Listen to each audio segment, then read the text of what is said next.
Good morning, I'm Niva Reddy-Manu, and this is your morning news fix for Thursday, 26th of October. In this update, an urgent appeal has been launched to raise funds for people suffering as a humanitarian crisis deepens in Gaza.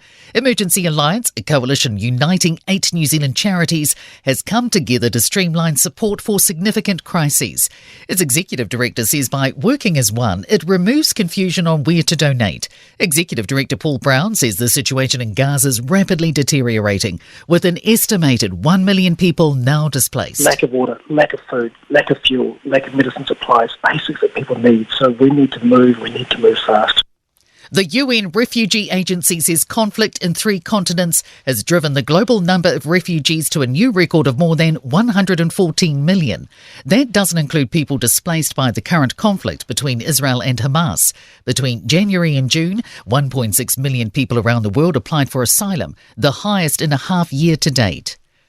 United Nations researchers warn the world is careening dangerously close to environmental tipping points. The latest Interconnected Disaster Risks report finds the moment in which parts of our ecosystems can no longer sustain pressure are closer than we might expect. And that includes the acceleration of species extinctions, mountain glacier melting and unbearable heat. Lead author Jack O'Connor says groundwater depletion is a major concern as it supplies up to half of global drinking water and supports 40% of agriculture. However, the major groundwater sources around the world are currently being depleted through our unsustainable use much faster than they can be naturally replenished.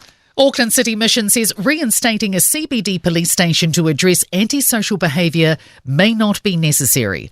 Local businesses are calling for police to return to the city centre properly and increase the presence of on-the-beat officers. They're also calling on Auckland Council to introduce a bylaw to trespass rough sleepers and other forms of antisocial behaviour. But City Missioner Helen Robinson says there's already a strong police presence in the city centre. They're very, very close to us here at home ground and a number of different sites in the city. And the police are very, very good both to us here at the Mission and certainly more broadly into the city. Winston Peters has reaffirmed claims he was not informed the Beehive received the Christchurch terrorist manifesto before the attack. A parliamentary staffer yesterday testified he called 111 because of the email, which arrived minutes before the tragedy at a coronial inquest.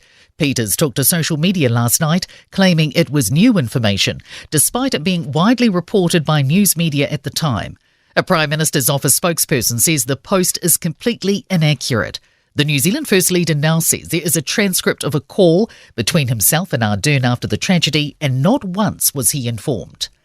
In sport, Australia have demolished the Netherlands by 309 runs in Delhi, the largest victory by runs at a Cricket World Cup. Glenn Maxwell's 40-ball century is the fastest in tournament history. Breakers basketball coach Mody Maor has acknowledged the difficulty of watching the conflict between his native Israel and Hamas from a distance. He grew up in Israel and served 5 years in the army. Germany, Netherlands and Belgium have launched a joint bid to host the 2027 Women's Football World Cup. I'm Niva Reddy-Manu. That's your latest news fix. We'll be back with the next update at midday from the Newstalk ZB newsroom.